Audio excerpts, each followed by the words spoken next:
A sudden roof leak is stressful, but don't panic. Here are the 3 steps to take immediately. Step 1, contain the damage inside. Move any electronics, furniture, or valuables out of the way, and use a bucket to catch the water. Step 2, cover the source outside. A heavy-duty, waterproof tarp is the fastest way to stop the leak.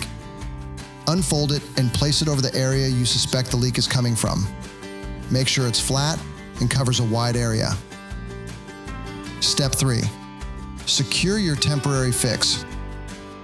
This is a critical step, don't skip it. Use bricks, sandbags, or heavy objects to weigh down the corners and edges of the tarp so the wind can't get underneath it.